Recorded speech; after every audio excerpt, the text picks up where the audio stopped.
to the good folks will, while not providing useful information to criminals. Only two sentences. First of all, when there is a assassination, a movie star, a presidential candidate, something like that, the media could, I don't think that they would do this, but it would be nice if they voluntarily would report every detail they currently report about it now, with the exception that they just wouldn't say the criminal's name. So that he would not have, obviously the name wouldn't be secret, the prosecutor might have public record, but he would get this immense publicity value of he shoots President Reagan on one day, and the next day he's the third most famous person in the United States. All just leave out the person's name. Second thing, in terms of reporting crimes in a way so that it doesn't become a facilitator to crimes, so the criminals learn about this technique. You have bump and runs going on in your locality, go ahead and report on them. But if there are, I guess, novel types of crime appearing in distant geographic locations, there might be something to be said for not necessarily reporting in detail on that, so that the local criminals don't get new ideas. Can I respond to that? Wow. I think that's an interesting idea to suppress the gratification, if any, that you imagine that a person gets from a violent crime. On the other hand, look at what the media do when they don't know the name. They give a nickname, they invent a name, they can call it the X-killer or whatever it is. And then the individual gets just as much gratification by revealing selectively to a few others or just knowing in his heart, I'm the X-killer. So I think that you really can't expect a miracle from that particular bullet because it won't solve the problem. In the real world, it's conceivable we would have reported the assassination of John Kennedy without naming Lee Harvey Oswald. Is that imaginable?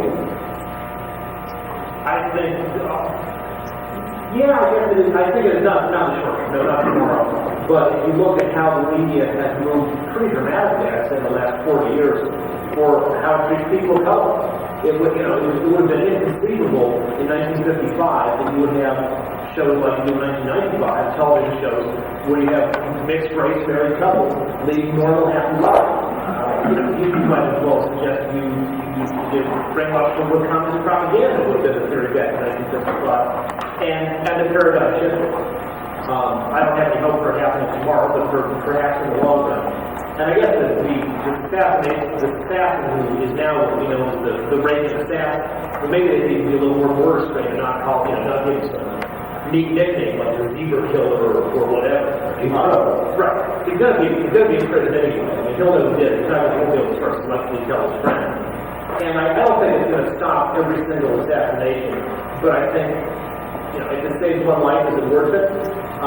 Yes, it is, as long as you don't pay some other cost in terms of reduced freedom or something else. I don't think it's really important for most people to know the guy's actual name. I think it's interested to know that John Hinckley came, that the Reagan staff was covered in Colorado, the strip, he dropped in college, all this kind of stuff. But in terms of going to think of John Hinckley versus Ed Smith, I don't think it matters to most folks. Because you haven't heard from, I'd like to ask Elliot, to what degree do you, in your experience, in your judgment, in your research, do you think the media are responsible for the pandemic of violence? It goes to the heart of a lot of criticism that has been aimed at the Attorney General for her outspokenness on this subject. But first of all, I should say that many people ask, why is the Department of Justice involved with that in any part of this issue? And many people think that's too violent, somehow it must involve violations of law or violence or something the Department of Justice has jurisdiction over. In fact, as you know from the Commissioner of the FCC yesterday, the FCC is the only federal agency with really jurisdiction over the airwaves and the content of what's said on the airwaves. You're talking about television violence. And two, the Justice Department is thought to be, if anything, as a player in this thing, the defender of complete freedom under the First Amendment, and therefore why is the Attorney General weighing in?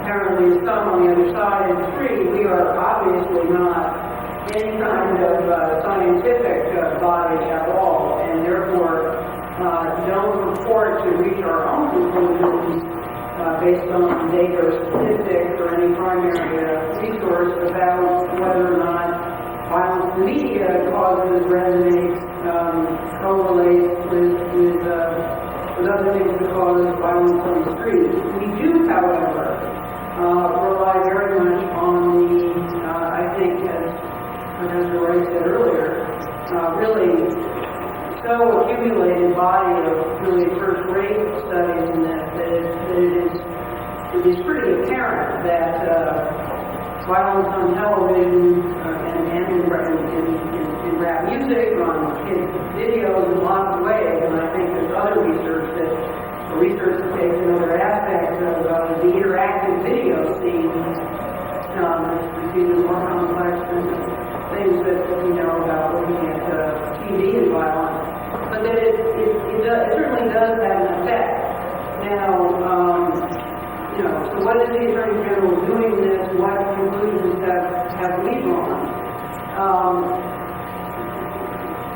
As a sort of social proposition, we've drawn the conclusion that violence in television and other electronic media certainly does encourage and foster additional violence or violent behavior that seems to be demonstrated, and then what can the Attorney General, what should the Attorney General do about it? As I said before, we don't have jurisdiction to force anybody to do anything, and we don't want it. One of the messages the Attorney General has put across from the beginning of her involvement in this debate is that she's not calling for legislation. And she's not calling for regulation or enforcement by the FCC or really anybody else. And she's been asked on the occasions, there's lots of legislators, including our own former appropriations chairman, Senator Hollings, who was very keen on her stepping up to support a number of pieces of legislation, including his, for safe harbor, establishment of so-called safe harbors.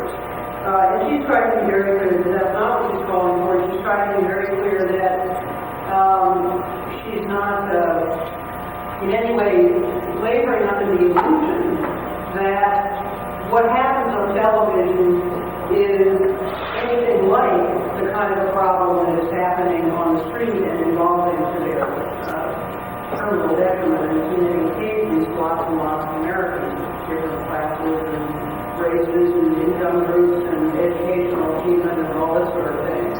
And she understands that her responsibility is primarily to deal with that kind of violence.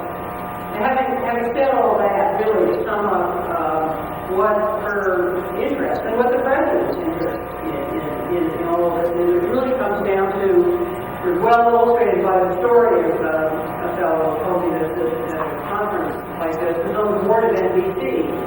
And he's a practicing lawyer in New York City. He does a lot of corporate representation, including of many newspapers and television, radio stations and all that. And he used to go to board meetings in NBC and complain about the reporting of exit polling. And he did this for years before they almost effectively had stopped doing it. And everybody said to him, but the First Amendment, and he summed it all up, and it seems to me what we're talking about as far as the bad stuff that's on TV, by turning around to the guy who's the head of NBC and saying to him, look, First Amendment allows you to do it, it doesn't make you do it. And what the President and the Attorney General have really tried to call for is far more comprehensive, responsible behavior by the media, the electronic media, the TV people, the network, and the cable people, and the movies, because they have all of the power in this whole deal. Now that balance of power is sort of changing, as Professor Wright also said. There is quite a movement afoot in the land to change the balance of power by educating people about what's on the media, getting the alert to it, and all sorts of interest and advocacy groups are providing material that says if you're a Methodist who lives in Nebraska and you raise sheepdogs and you want to watch TV that sort of relates to issues that you're interested in, but you don't want to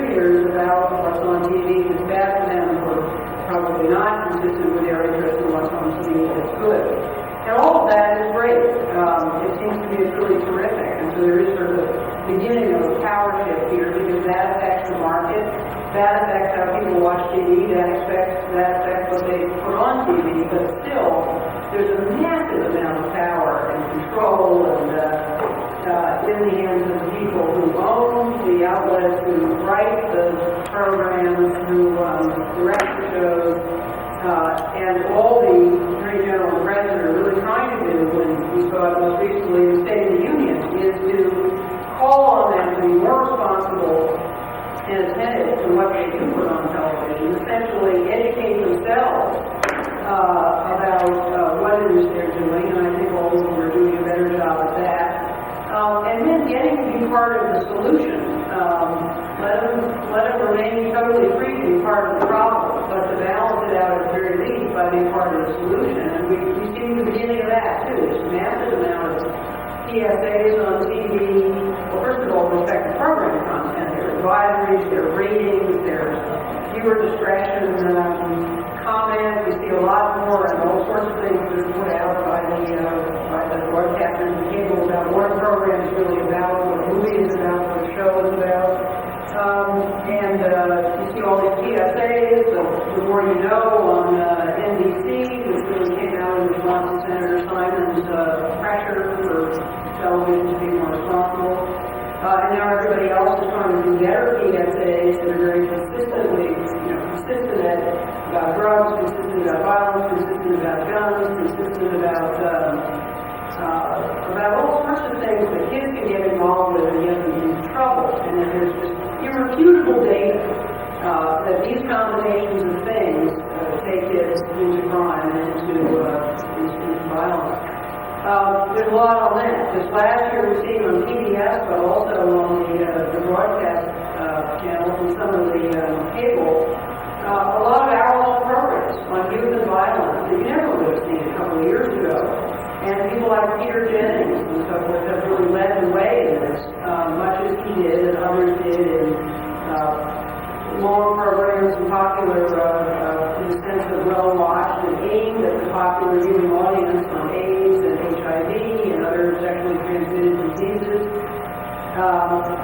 and these kinds of things. So television can be tremendously powerfully informative and valuable in addressing a very social problem that many of us have said, gee, we seem to be exacerbating this problem, and that's what we're trying to get them to do.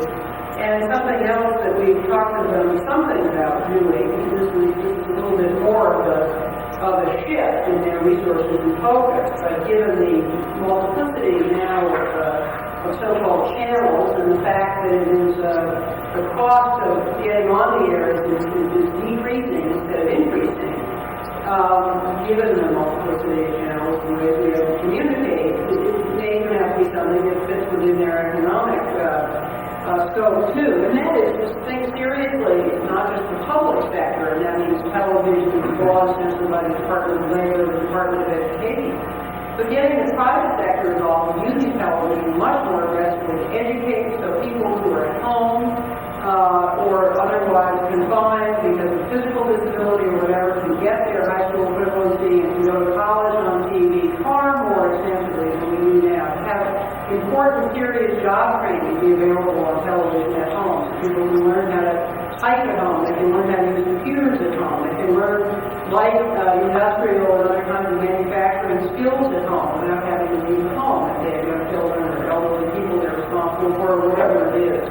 And not just at home, but in other places where you could mass teach people through this. Now, a lot of this is done usually by video. But there's no reason that now that television will essentially be coming through your computer, coming through your television, coming out of your toaster, everything is going to be able to be a means of visual communication. It provides a tremendous resource for the good, and I think that's an overview on the part of the justice perspective. I don't feel like I was way beyond the answer to your question, but just to sort of show where the department is. Yeah, you could TV dinner. Right, exactly. Dr. Murray is in the peculiar position of a man participating in a panel discussion on the very subject about which he will deliver his keynote lecture at the conclusion of the panel discussion. But I'd like to ask you just in condensed form to fold in some of your core ideas just so we can have that work. Well, we'll talk later about the evidence and right there. Yes, or talk about the evidence for and against these figures. So let's for the moment assume that we've got a fair body of information that suggests that talking about does lead to increases in aggressive behavior or changes in attitudes and values of the action. I think someone was handing out the leaflets who came in with the letter about the opinion piece about talking about. I'll stand by that for now. But given that, let's assume that for a moment, then what can be done, and we can discuss that more in detail later, but in my view there are 3 or 4, Professor Darker said, this is law school, three things to do. 3 principles. That there are 3 levels or 3 approaches to deal with the issue of media violence, and mostly thinking about television violence, but saying sort of like film violence, but really what we're doing is television, broadcast, cable, or video violence. And I have 3 levels. One at the family or personal level. The second is at the community or institutional, educational structure level. And the third is at sort of policy, regulatory, or voluntary level. The first level, the personal or family level, really revolves around educating parents about these issues, what the social scientists know or feel is a reasonable interpretation of the risks involved and what the consequences are of watching economic violence. And we do know that there's a fair amount of violence in television studies over the past 25 years or so that content analogies of television every fall, the past 25 years show that on average over 25 years it's found on accident every hour of prime time television and 20 to 25 on accident every hour of Saturday morning. Short. So starting at that base, you want to talk to parents about that and give them some help and ways of dealing with it right at their home. And I'll elaborate on that a little later, but there are things that they can do. One of them that we were talking about, Kopel and sitting down, watching the video and talking about the violence they see on television, talking about how that's fake and what would happen for very young children. You know that making these violence and what would happen if you did something like that and how people would be different. Along with that, there are various books, pamphlets, programs offered by churches or schools or libraries that get the parents involved in thinking about that and deal with children watching them. The second level, the community educational system, was really focused on building into the establishments, into the educational establishment, reasons for thinking about critical viewing skills and incorporating critical viewing skills programs into the regular curriculum from kindergarten to high school or college, for that matter. But and there are courses already developed and course outlined, academic programs to deal with. So it's very, very effective. And they've been working in process for 10, 15 years. So some of them are really quite sophisticated, quite useful. Getting that into the school system is a little more difficult because schools will say, we've got so much in the school system, this is just another add-on, we really need to deal with this issue. Well, I'd say that it's more than just an add-on. It is a way of getting students through critical viewing skills, getting students to think about how to budget their life and their time and how to use a very important component of their information gathering.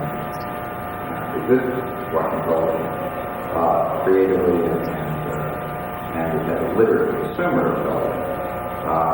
Certainly, I can remember, and I think it's still the case in school, spending a lot of time talking about newspapers, how to read a newspaper, what it means to have a story that's above the fold and below the fold, and so not bad, because remember those things.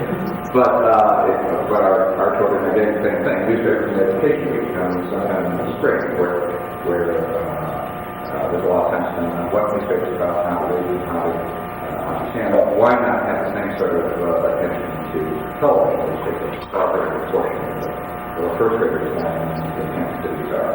Very pathetic. But let's do well. Yeah, let's do well. Then the third level, you can think about it, is the sort of policy, regulatory level, or voluntary environment. And we have several examples of successful and not so successful policies that have already been implemented. The Children's Television Act of 1990, I think, is one example of a successful start, whether it's fully implemented or whether it leads to significant changes remains to be seen. The Children's Television Act of 1990 actually started with the Children's Television Act of 1983 in court. They tried to make it said it was vetoed at that record Bush, and it was the only veto that was overruled in his entire career. The presidency of that veto. And it's interesting that it should be because people were so concerned about what the Children's Television Act is, and I think it talks about several things, but it puts reinstatement on limits on advertising, running, and programming.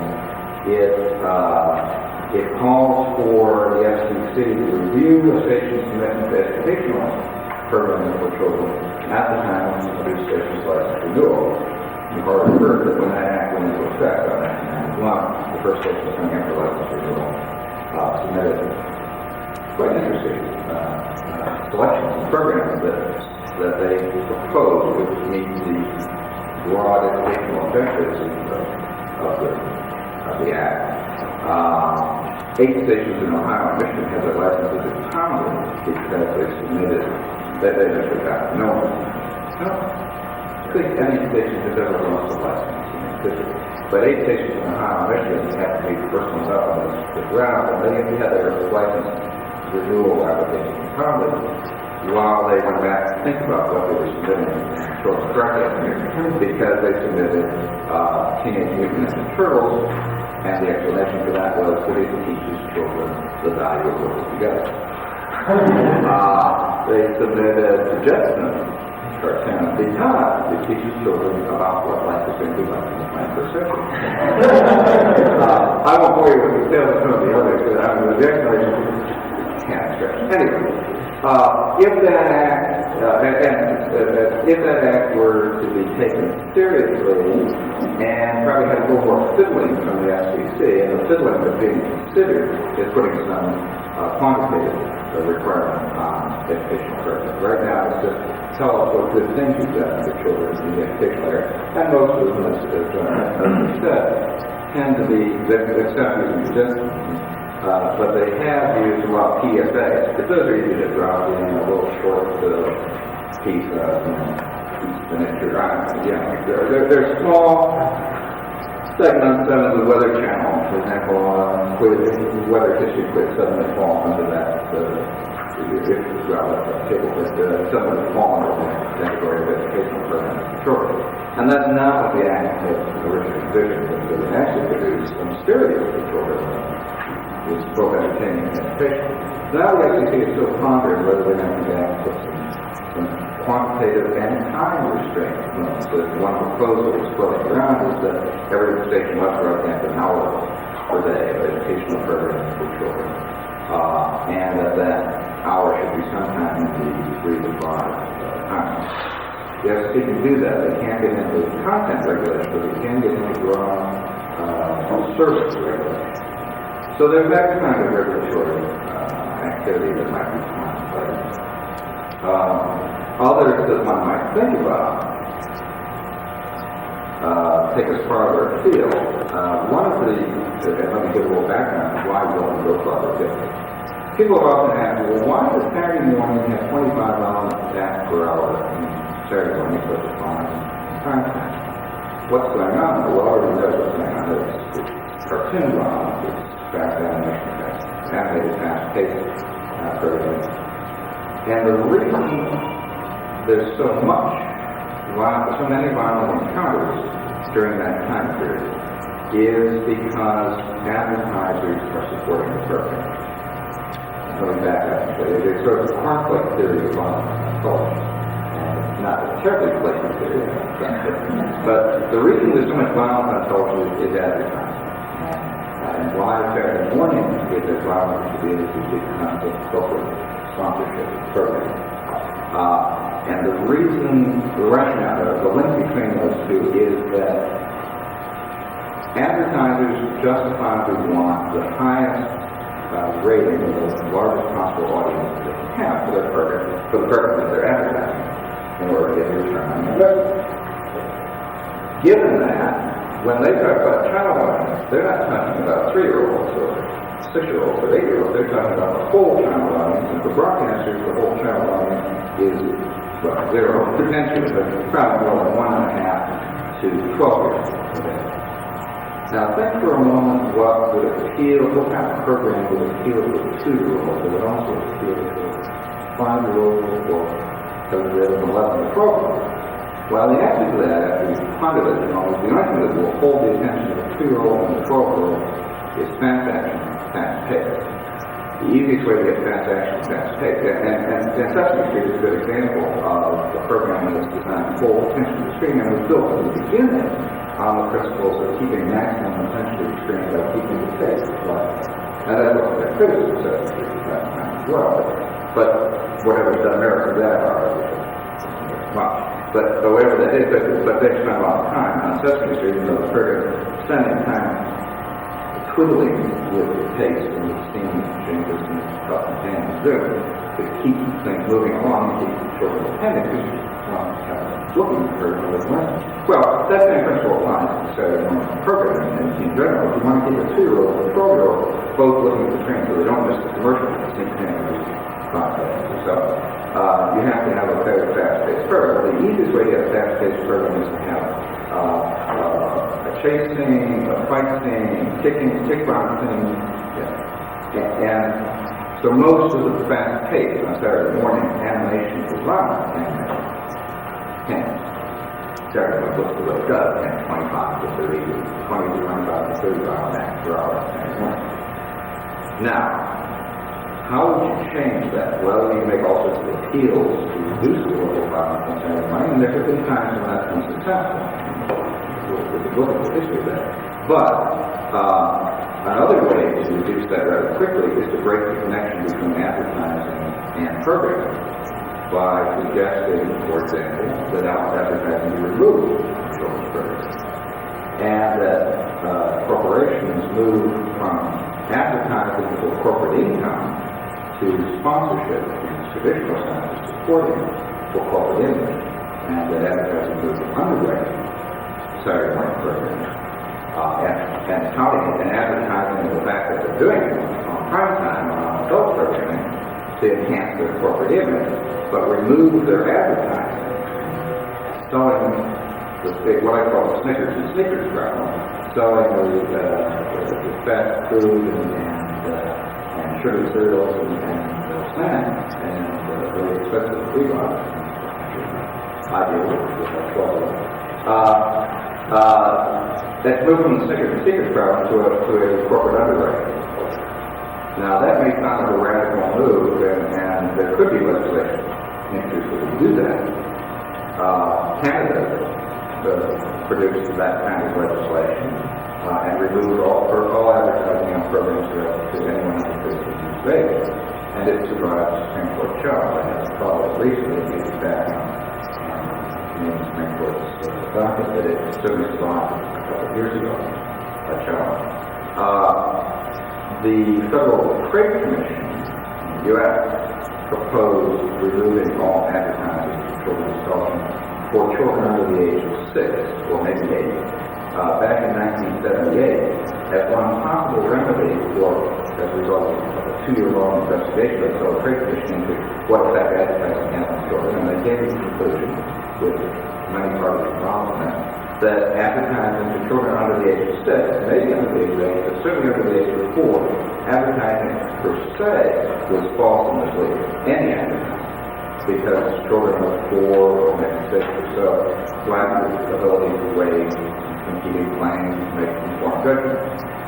So they proposed that in a staff report and then pulled it from the final report because they said, well, this is impractical. How would we this report go to solve it? Wanting to remove all that thing. But in principle, we should remove all that thing because it violates our regulations against false and misleading advertising. So that's one regulatory activity. The second, there's a couple of other regulatory activities that probably will take place. One was the V-chip will be in by the end of the year. I have no doubt there's been bandied about for several years now. It's a simple requirement. The FCC would handle that without too much difficulty. We already have a legislation from 1991, I think, that introduced the required self-statutory coding ability all set manufacturer reporting application. Coding would take, for the equipment manufacturer's own estimates, it would take about 10 times more to fiddle that chip that's already in every new set for the new line set to make it capable of carrying information on decoding ROM or whatever. Whether that would work, of course, depends on whether anyone takes attention to it. I didn't use that. Oh, well, the way it would be used is that all new sets manufactured or imported in the United States would have to have an electronic chip, a V-chip, referred to as a ROM, that would allow the set to recognize an electronic signal transmitted with the program. The signal being inserted by the broadcaster or the producer that indicates the level of violence in the program, and parents could the program is set to block any program that has either any violence or no violence or some level in between of violence. That gives parents a little more access, but having said that, you have to remember that we live in an age where if you wander around people's homes, you find that most of them have VCRs that wait to 12. Because it's a program for VCR. So whether that can be very effective, the program is television is hard to manage. We do have, moving forward, processes underway to at least conduct annual analyses of the level of violence on television. One group is funded by the cable system, cable broadcasters, and they funded Mediascope, a public organization that's working with television. Funded Mediascope to look at, to do content analysis of the level of violence on this year's programming and subsequent programming on cable systems. Another group at the University of California, Los Angeles, has been funded by the broadcast industry, the four broadcast network, ABC, CBS, NBC, and Fox, to do a similar sort of content analysis. We're still about 6 months to a year away from their reports, because this is a very complicated issue. It's the first time they've undertaken it. But what we'll get from is a feeling for what kinds of violence are out there, at what times of day, and what ways. So there are some regulatory community action groups and local. I don't mean this to sound too defensive, but the term media, violence in media, uses media as an inclusive term. When I hear the discussion, it sounds to me as if the great opportunities for the future lie in broadcasting, and the great sins of the present lie in broadcasting, particularly broadcasting entertainment. Does that mean that people in print media, our hands are clean, or does it mean that we are irrelevant now in influencing human behavior? It seems to be talking not at all about that I know. That's true. And probably that's my bias, because I don't study music, so I have to know. But I think there's also a part that it wouldn't hurt. No. Well, I look at it in third grade. Well, let me just finish that thought, is that I think that's true of the field, the concern about television. As a matter of fact, the broadcast cable, because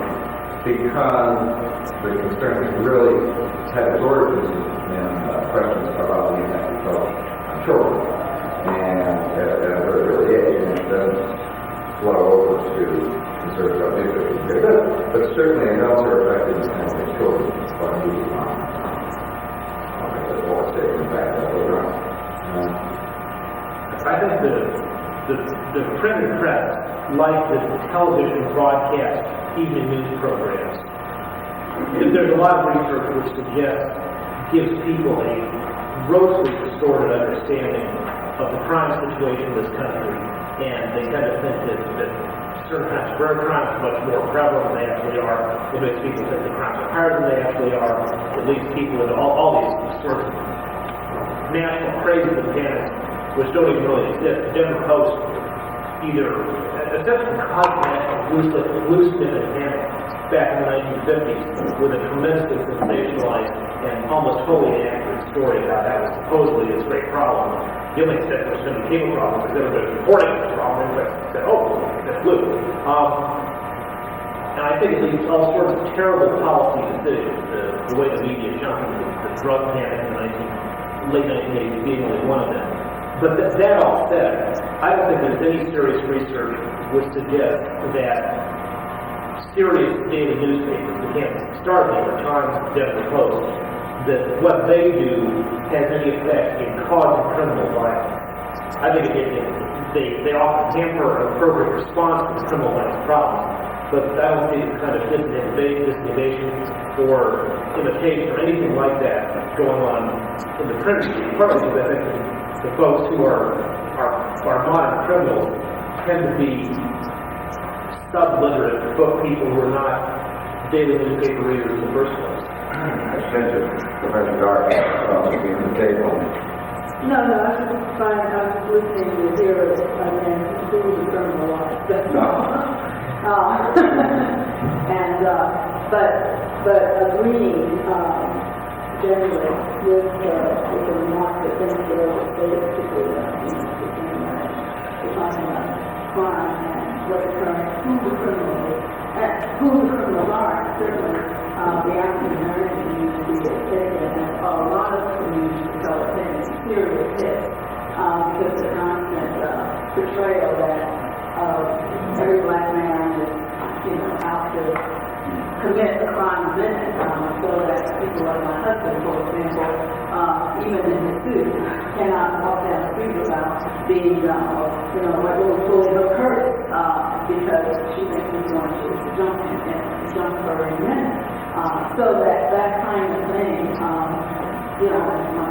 right down to the personal level suggests the impact, I think, is coming from TV, from broadcast, but it's not so much from the constant alarming of the radio show. We too are capable of what you described as words of the wound. I mean, when I was a young man, and a couple of antiquities ago at the Kansas City Star, you could find in our newspapers such phrases as silk-shaped Italian bandit, or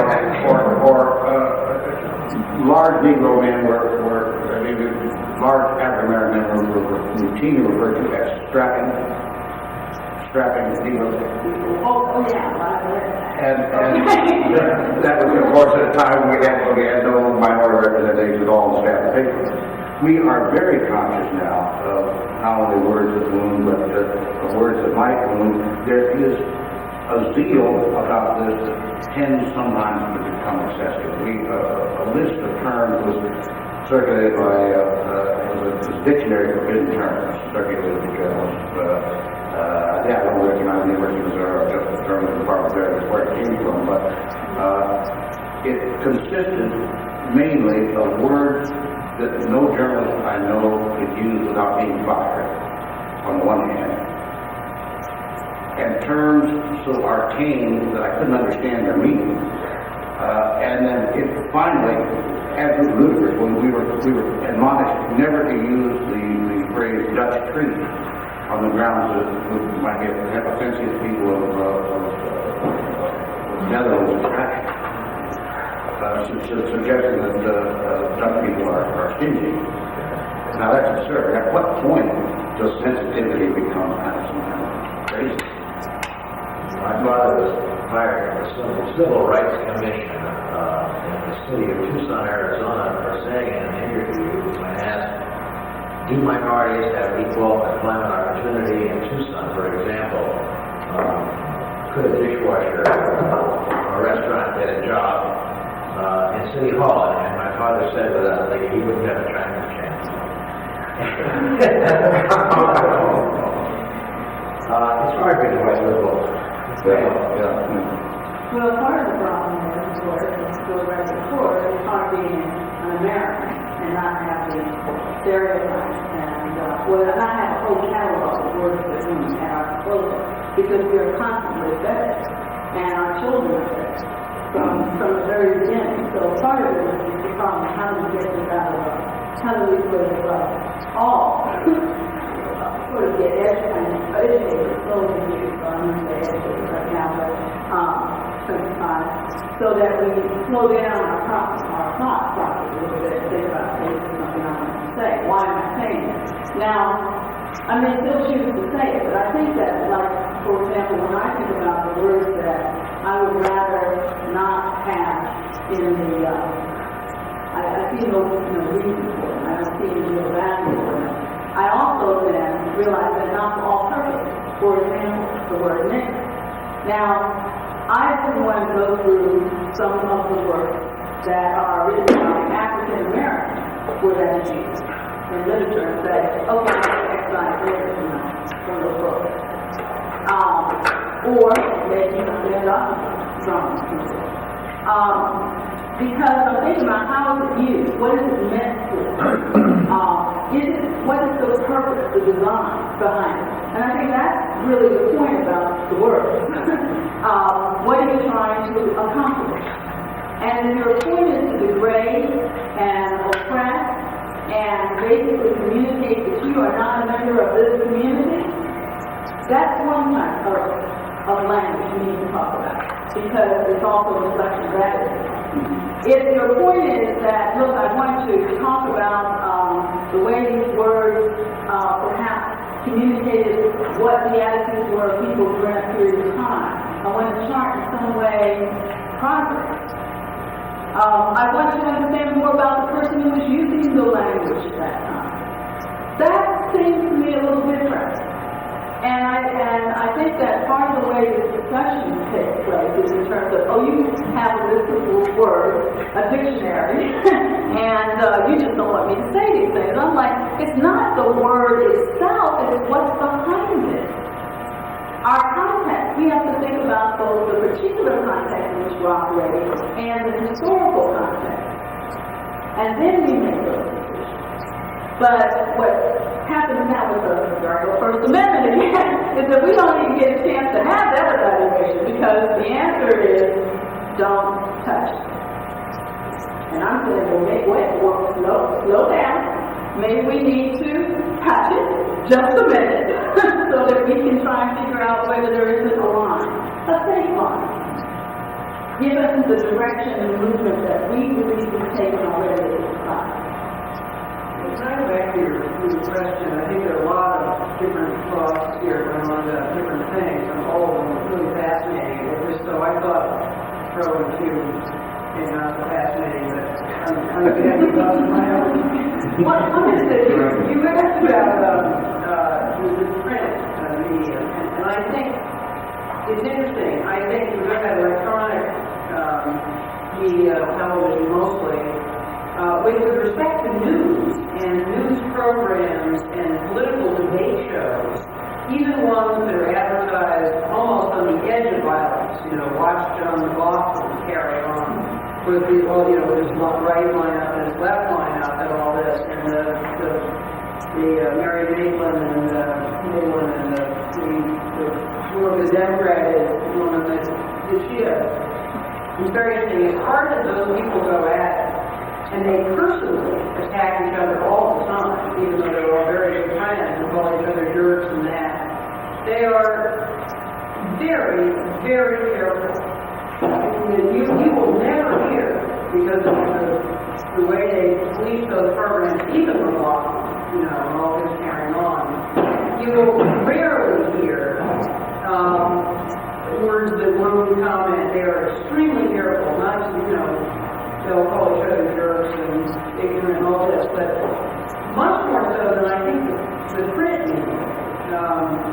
many newspapers have been much more aggressive in both editorial policy and reporting policy in not being, quote, politically correct.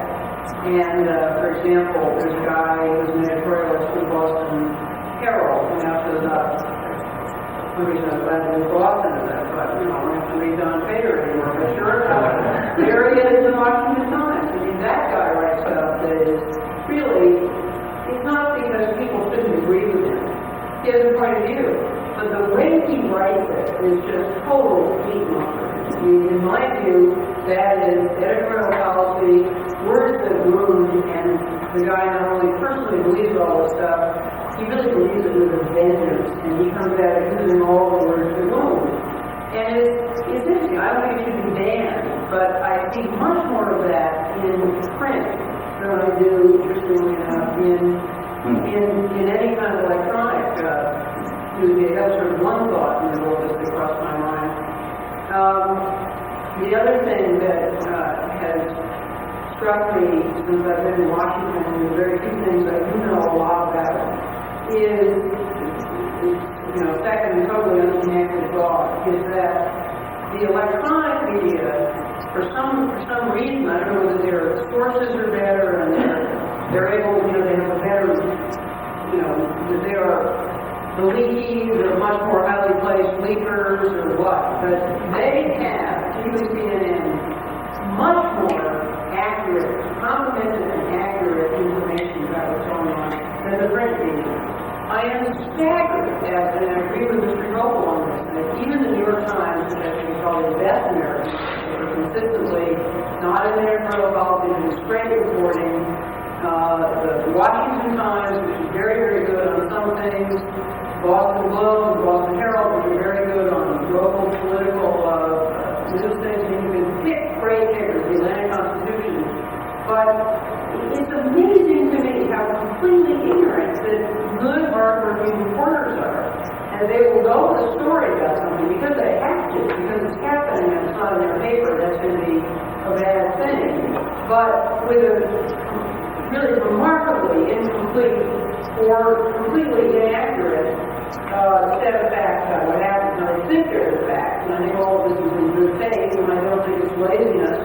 I think it's just an interesting allocation of sources, better, sort of more comprehensive news gathering. It seems somehow we're going to some of the electronic media from what I've seen. And I do think it results in serious public confusion about some things. The example Mr. Kopel said, it is true that crime is in fact going down in the United States, significantly with respect to lots of major crimes. And yet we certainly wouldn't think that unless you happen to be on the mailing list of the Office of Justice Program, Bureau of Justice Statistics, National Institute of Justice and FBI, NCIC, crime information.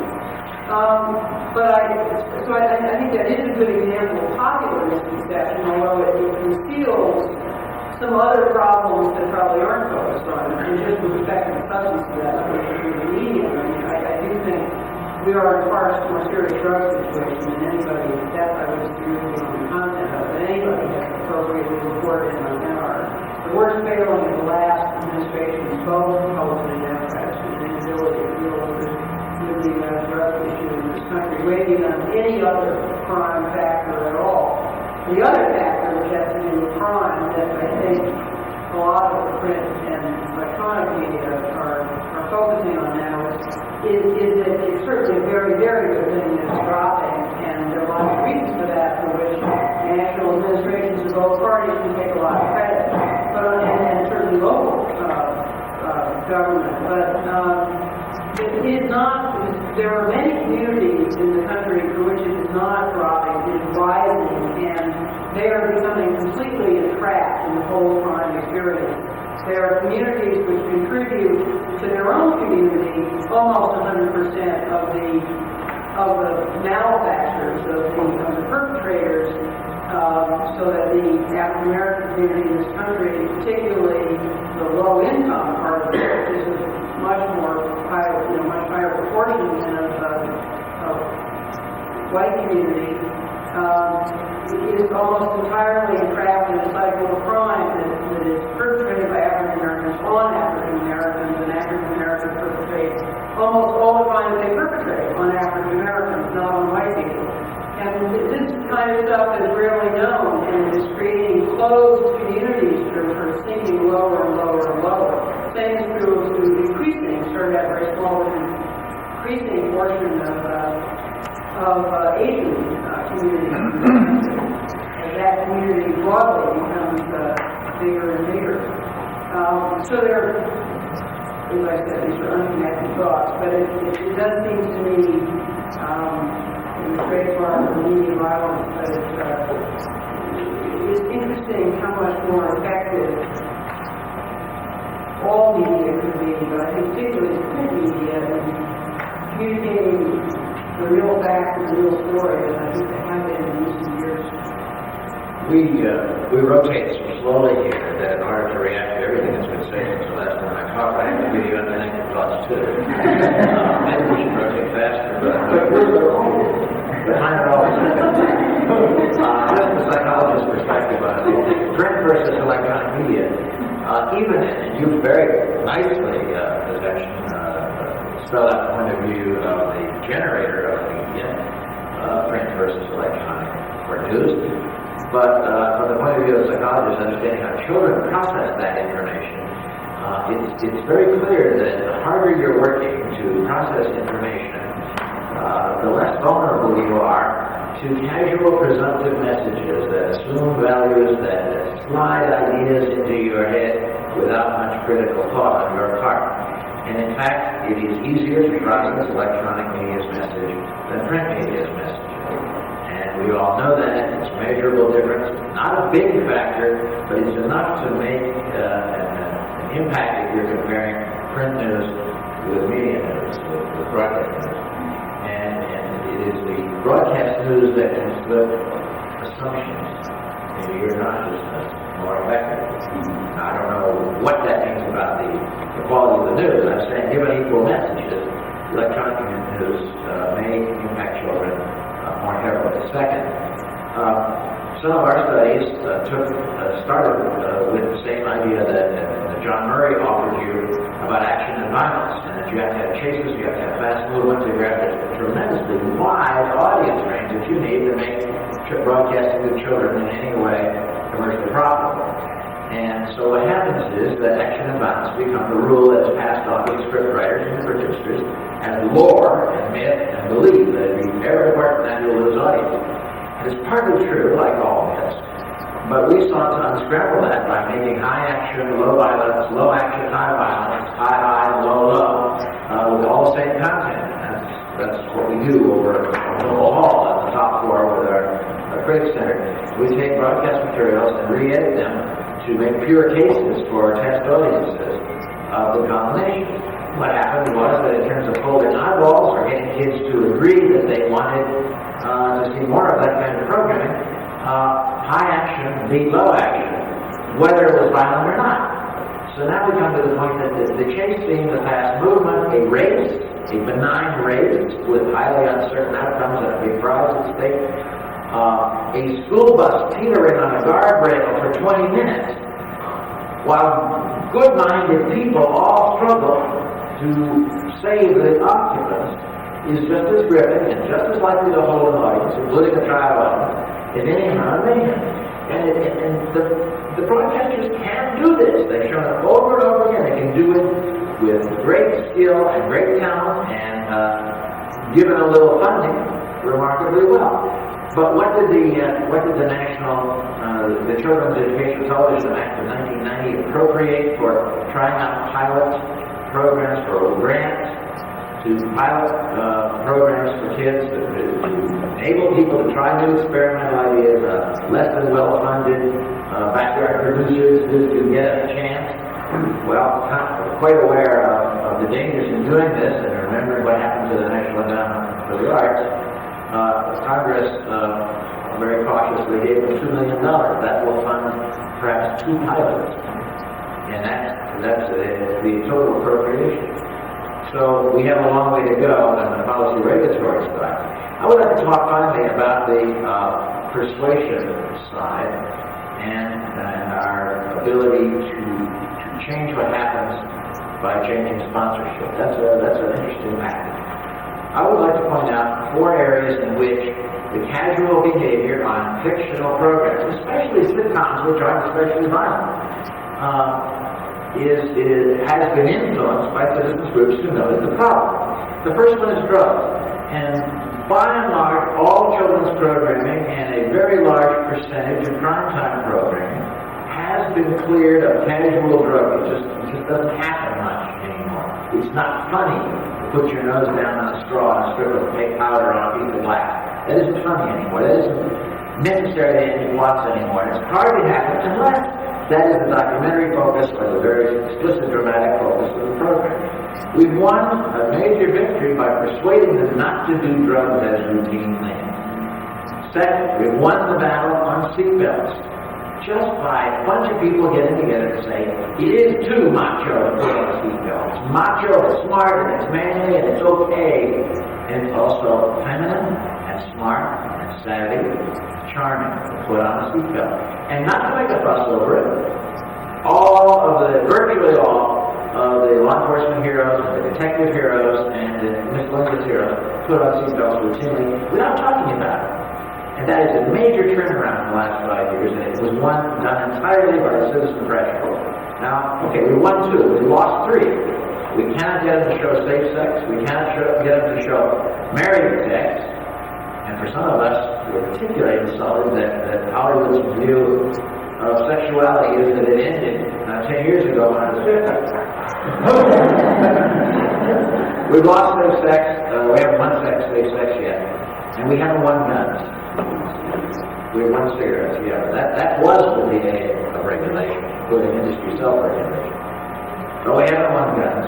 Guns are still the phallic playthings of people that add glamour to their character, especially males who lack enough masculinity on their own to do it without the supportive partner. Sorry, that's psychologists do it. You're right. But to turn finally to John Murray's point about corporate underwriting rather than ads, it seems to me a bold and reasonable and possible proposal. If you look very carefully at sponsorship and the reactions to threatened boycotts and to citizen complaints about violent programming, the corporate sponsors, the people who buy the most advertising, if you look at GM and Nike and people like that, they're appalled at the violence. They're quite willing to say, I don't like that violence. It's just necessary. I have to buy so many medals. They are the biggest subscribers to the myth in some respects, but they can be persuaded otherwise. The ad agencies are much tougher to crack. I have to point the finger at somebody in this chain who's doing the worst in attempting to control violence in the media that children see in the ad agencies. So passing the ad agencies by and going directly to corporate sponsors is a strategy which is beginning to pay off. Children now is inviting the chief executive officers and presidents and boards of directors of the 10 top corporate television sponsors of on the program that's been quiet to sponsor to a meeting to talk about that, and they're not inviting the ad agencies. That's an experiment. We'll see how it works. I think it's a marvelous idea. Combining that then with the idea of corporate underwriting can be done directly with the corporation. You can bypass the ad agency. And maybe they'll learn something from it. They're pretty sensitive to bottom line changes. Okay. The seatbelt is one of the illustrations of the laws of unintended consequences. Research suggests that mandatory seatbelt laws are sort of in the same direction. Do increase seatbelt use, but they actually worsen auto safety because what they lead to is they have 5% of the population that got convinced to use the seatbelt, felt safer, so they drive more recklessly. You're better off in an accident if you have a seatbelt on, unquestionably, but it's found. that for some people encourage them to buckle up, encourage them to drive more recklessly because they feel immediately that they go around endangering everybody else. I have a proposal about corporate sponsorship of the children's programs might even be taken, at least theoretically, a step further towards the evening news. And perhaps in the newspaper news section, if we want to follow the argument as far as we can, because mass circulation newspapers obviously are reaching for a broad spectrum, and so are evening news programs, even more so than cartoon programs that have to reach kids from 2 to 12. And we know from the coverage from both newspapers and television broadcast news how badly they misinform people in the pursuit of the sensational and the unusual. If you look at your news, if all you used to be environmental law prosecutor, if all you know about the environmental stuff is what you got from the media, which is what most people are, there's this huge overemphasis on hazardous waste sites and things like that as potential environmental threats, on radiation, which just makes the radiation fly off the roof because people are so freaked out about it, and on the massive benefits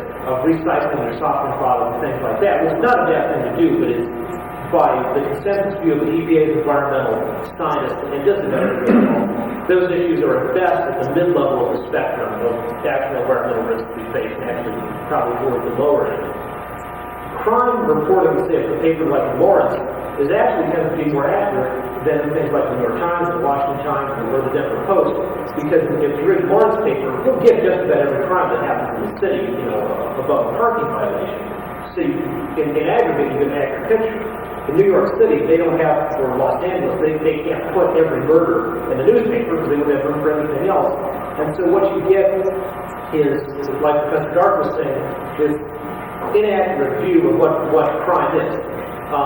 If two black men shoot each other in a bar on a bad side of town, that doesn't make the news, at least any kind of major story in the news. And if a white woman shoots her husband after he's been domestically abusing her in their own home, that doesn't really make the news either as a major story. But if two black teenagers kill somebody during a robbery in a parking lot, that's going to lead the evening news. And it results in people thinking that for violent crime, for example, the black on white predatory crime on strangers is a much larger share of the violent crime problem than it really is.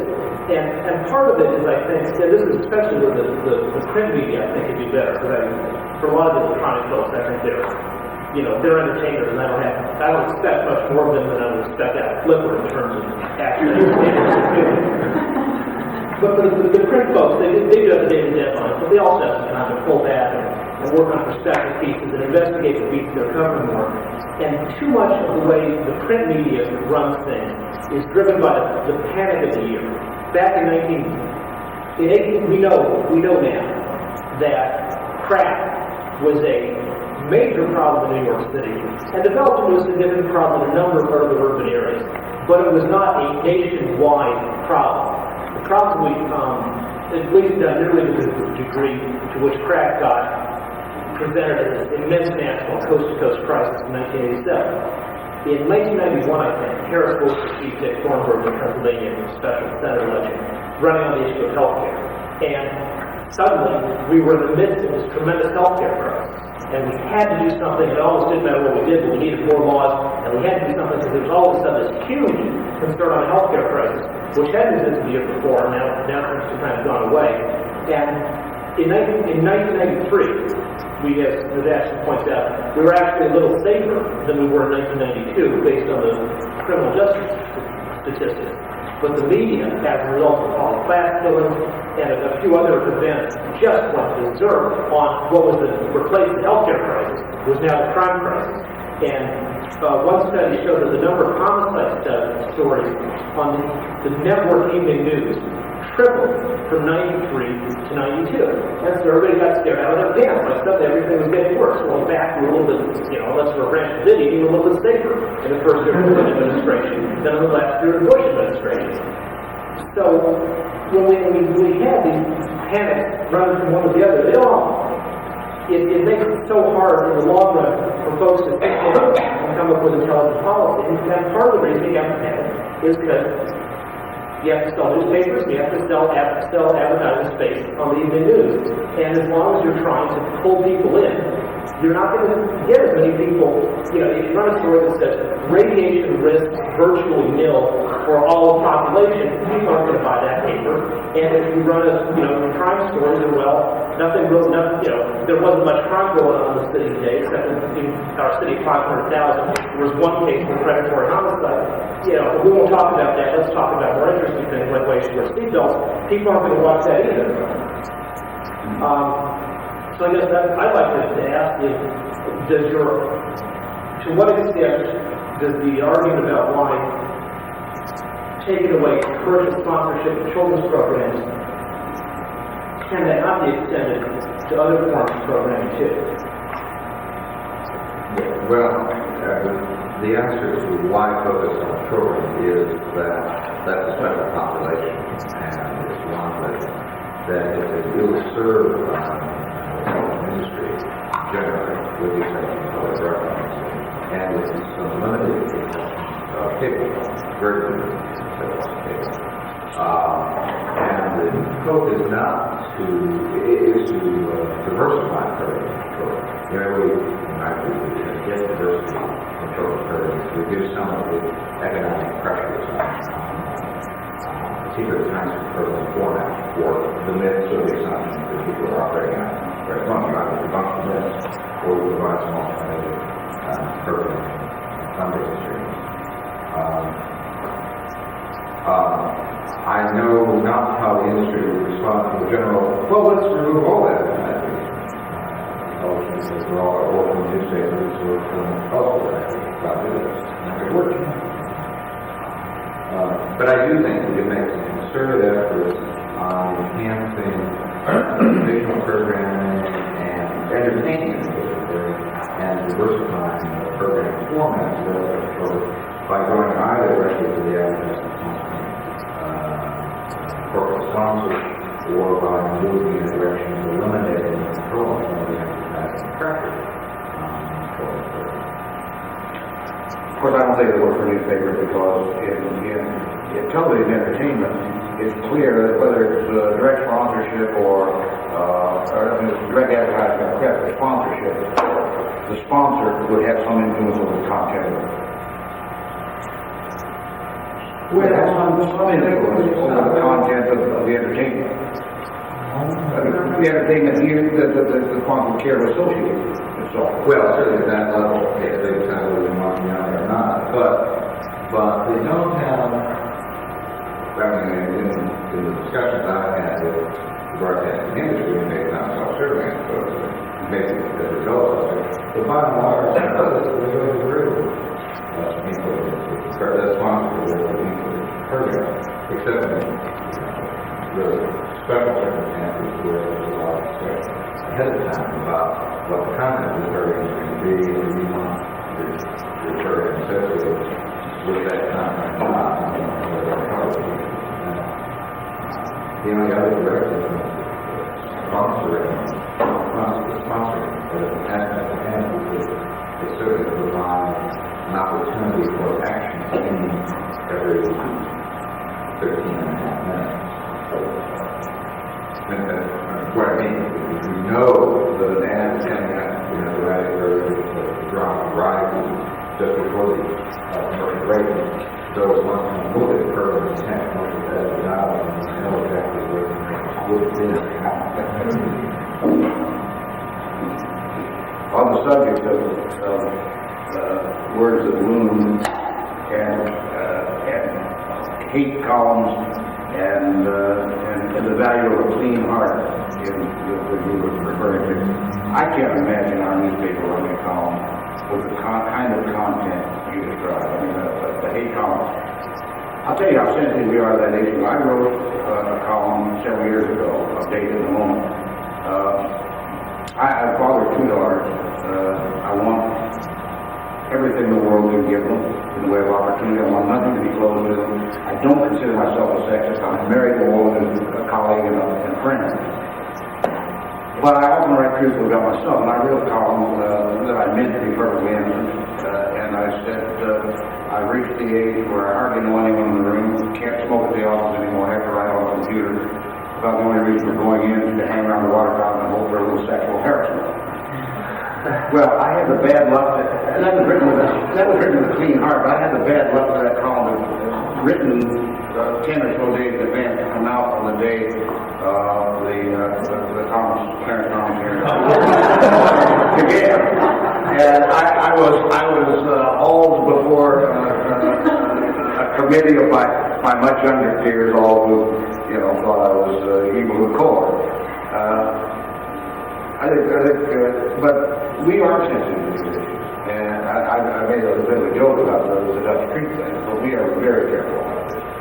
And it is regularly if we have certain amount of sensitivity training and diversity seminars and the sort of thing, which some people like and some people don't. But in every case, draw our attention to these issues and make us think about what we say and how we say it. We need a citizens group to defend curmudgeonry. It has a distinguished place in our literature. It's a dangerous craft. Just on that subject, I was trying to make the point about the figure pieces that I am not a great believer in political correctness. Right now in Washington, there's a big hoopla going on because one of the three eminent private schools, 3 or 4 private schools are all related, national community schools. Big hoopla going on because they ban hot fins. The ventures of popular fin because of all the stuff that where it's not being taught, was taken out of the American literature class. Of course, the students are all up in arms, including a number of African American students. It's absurd. I consider that kind of thing totally absurd. I consider a lot of the sort of heightened sensitivity that goes on about these things totally absurd because people you go through all the phrases, and I try to be sensitive all the time. But off the reservation was a really big part of my vocabulary until, a couple of years ago when it was pointed out to me that it's very offensive to Native Americans. And I still, I certainly say that. We've heard it lots of times. I'm trying to be careful too. But what I'm speaking about is not that kind of column strikes me as completely absolutely nothing. There are plenty of people who get excited about it, but what I'm thinking, what I was talking about and there are columns around to do it on both sides of both extremes. But it's sort of easier to have it fall into the worst of the room extreme on the right side, and people who write things that are truly use phrase that are they're not editorial viewpoints. And, they're public, and I think that's, I think that's tremendously protection. It's interesting to me that, if there's still a market for that, if you believe in the market pressures, would make all these things move. People's response to what's on television, the TV folks, I forgot, you two probably know, but I think wasn't it the 90 Women was the first program that when they pulled that from the air, all of a sudden there was a huge popular outburst and they went off, everybody went up and said to whoever put it on, don't take it off the air. And even though this has the best ratings, but it was very popular among a certain group of people, and they decided to extend it for another season. That's sort of one simplistic example. But I do think, in cable, to some extent, more than the broadcasters, because the broadcasters are taught a little bit more on the economic structure of how this thing works, I think they all understand that they're on the losing side of this, that more and more people are interested in this issue, and more people can find out more and more about what's on television, and are going to make choices and have increasingly easy technological means to make choices, and they're going to be just, they're going to lose out by being chosen again by larger and larger groups of people. For those that try and put on broad, general, what the broadcasters really do, their cable channels that are focused on, sort of the people who are interested in wild action movies, that sort of thing. I wanted to raise something that I think is kind of interesting. I don't really know where it is. I haven't done that much thinking about it or work on it. But one of the people with whom we spent a lot of time talking, because it's a very interesting story about how Canada got to its current situation with respect to broadcasting, and then some interesting developments have occurred since. But what does it mean in all this that the Canadians are now blocking programs, U.S. programs, so they can't come in on Canadian television and aggressively regulating the video versions of movies that go into Canada and all that?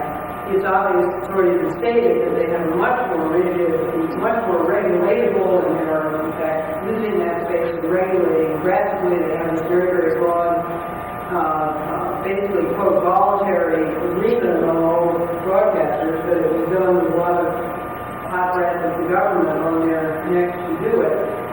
That have watched a lot of violence and reaches other things, sex and presentation of basically insular minorities, and a lot to do with sensitivities about women's issues and so forth. So it's highly regulated. They're very sensitive to this.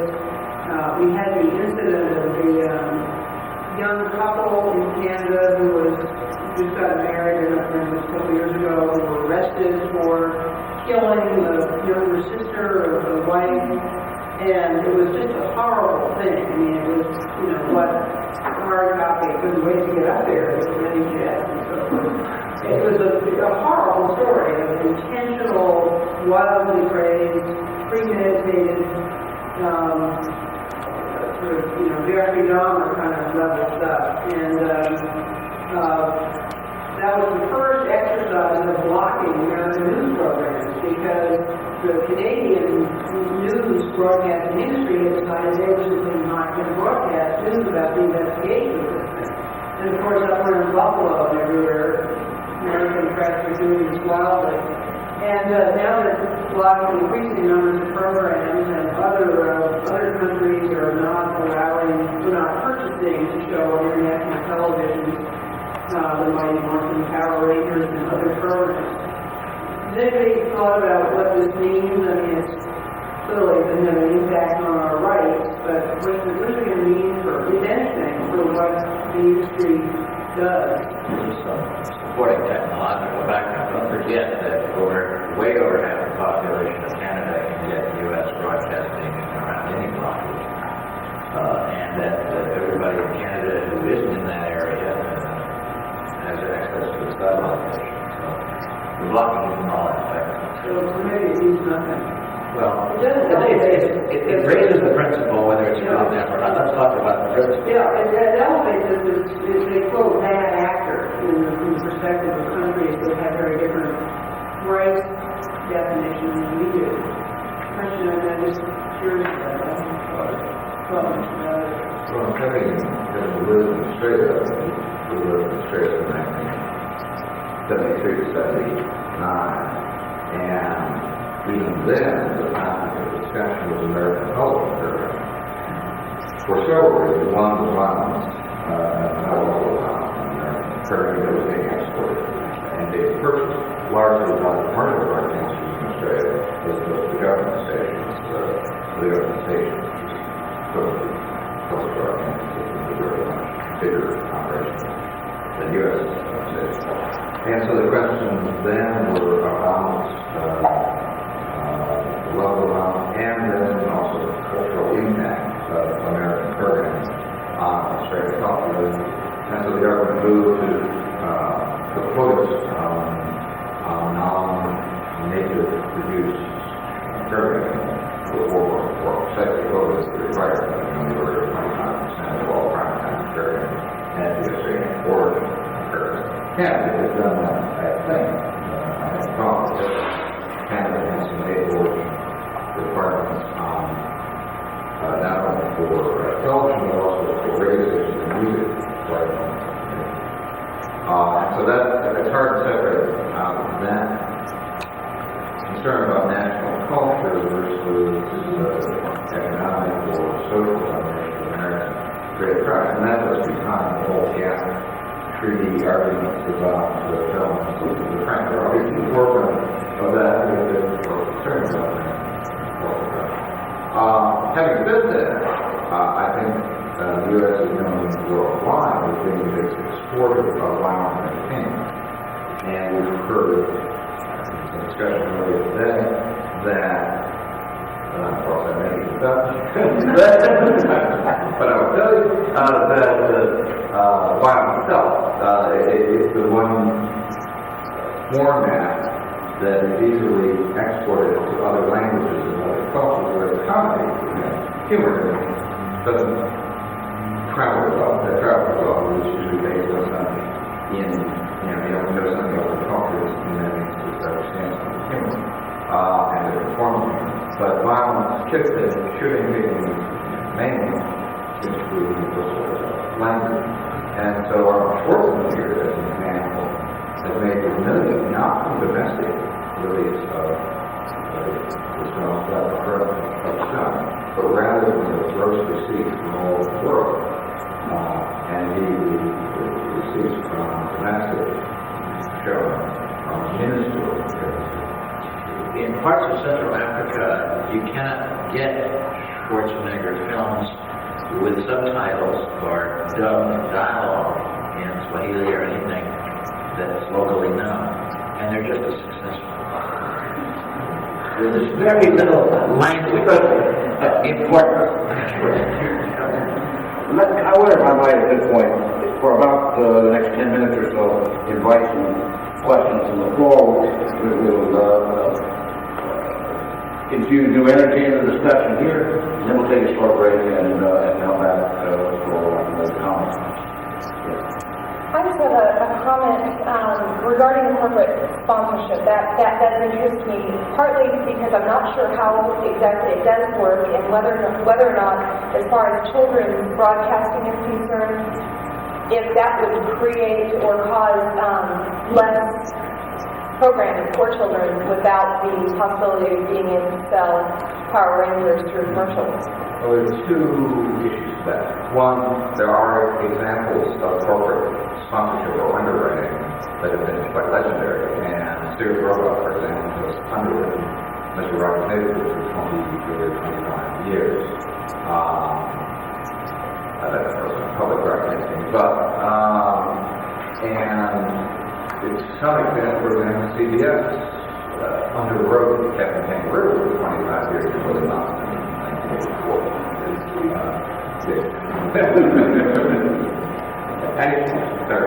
Anyway, but would it lead to more or less children's programming? I don't know quite the answer to that. I do know that on the opposite side, more Power Rangers is mentioned as an example, but prior to that, He-Man Masters of the Universe is perhaps the classic example of corporate ownership, not just sponsorship. So the program itself was produced He-Man Masters of the Universe. That a toy manufacturer created the toy and then created the program, or contracted to create the program to go with the toy. And that was actually the start. There were some others, there were a few others that were around there, but the He-Man Engineers was perhaps the best example of the worst kind of cooperation between the sponsor or advertising and program production. They sponsored and helped underwrite the actual production of the program, and then sponsored its distribution by making it available to not only the network stations, but the independent stations who would buy this syndication at a very, very low cost. And in some cases almost free.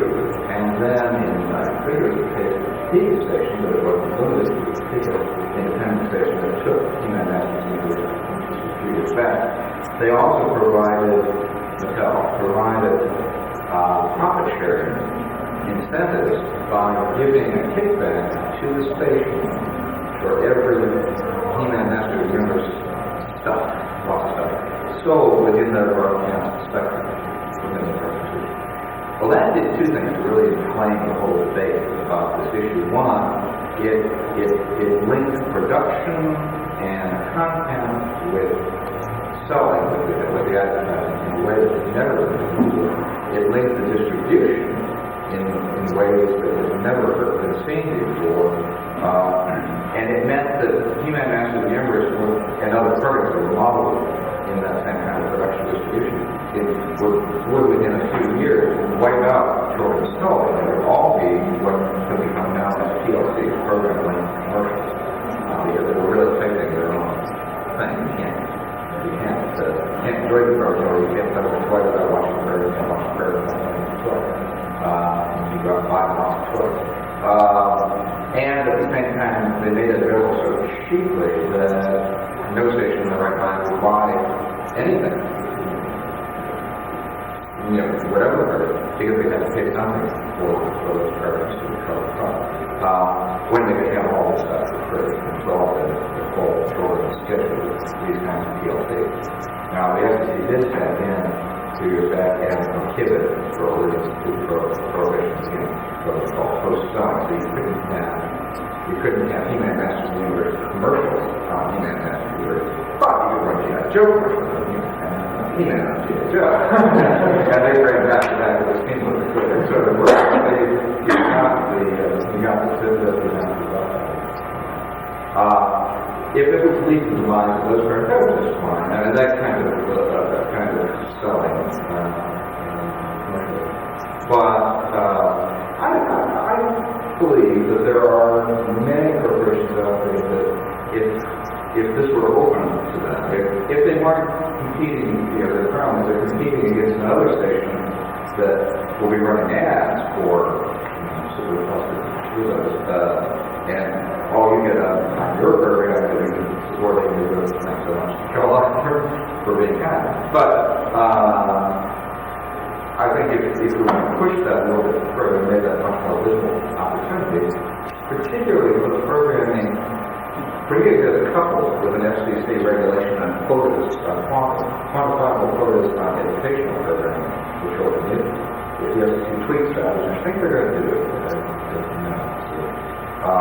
and says that you get not only must you show that you've been doing something, give us the kids for all the educational schools, but you have to tell us how often you've been doing it. And it should be in the form of programming, not PSA, and show us how you're doing it for an whole day about this week. I have to add a sideline on that. Our senior senator here in Kansas is under the mistaken impression that same kind of host-selling is somehow involved in the fact that you can buy a Big Bird puppet and a piece of the franchise for that, the money goes back to the Children's Television Workshop. The point here is that Big Bird is the children's hero because of his educational accomplishments of children and his vast appeal to children. And the spin-offs replace taxpayer money and large foundation money that used to support the production at CW. And that's quite a different thing from post-selling or the 60-minute commercial. The other side of this, too, is that it's much harder to export and to distribute in any unconventional way the PBS things, which are supported by underwriting, but are not profit making. For example, when I was in Jamaica and toured all of Kingston, which is where all the broadcast stations are, I found one wonderful station that had wonderful programming for kids. And they said, we used to air Sesame Street here in Jamaica, but they won't send it to us anymore. And knowing Sesame Street very well and all the people there, I said that there's more to the story than that. It was there now. We can't do it. It was 2 days later that we learned out of the secretary of the station why. And that is that they hadn't been able to pay for last year's, and they still owed about $40,000 to CTW for last year's Sesame Street. And Sesame Street was eager to get them back on board, but the Jamaican economy and government couldn't do it. I was wondering if I could ask Mr. Kopel to comment on the deterrent effect on crime when the media widely disseminates information about the lawful use of firearms in self-defense against crime. There's at least anecdotal evidence that when you have intense media saturation of self-defense stores, one of the more famous ones being Bernard Gat's subway shootings back in 1984, and that those sometimes lead to short-term drops in crime. There's a case in Orlando in 1976 1996, the police set up this program to begin training women in armed self-defense. There was a rape epidemic in the city. Rape and assault plunged the next year in the city. Researchers still are not entirely sure, well, maybe that was just a statistical variation. Maybe that was because the criminals were actually getting chased away by our women. Or maybe it was the fact that this program was getting so intensely publicized may have simply frightened some criminals into going into a different jurisdiction. Which sort of a little bit segues into a point I wanted to make. What people understand, I think you're right, the Kansas City Star would never knowingly publish a hate column. But what constitutes sort of hate speech is very much influenced by people's ideological blindness. You know, in 1955, the Kansas City Star never posted said, you know, the folks in Congress are acting like a bunch of adult housewives.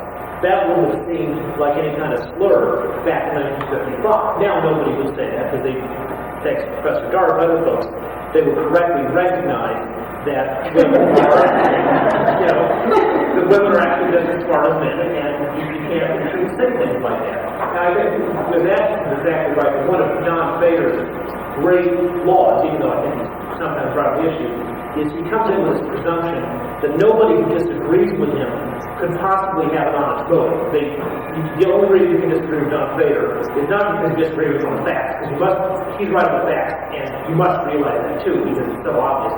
And so only through malice, or your desire to communize America, or turn everybody into homosexuals, or whatever he's writing about at the moment, could you possibly disagree with what he's saying. I think the media has gone a long way in not attacking blacks and women and gays, and it's great that it has done that, but there is some room to go. One place is on the abortion issue.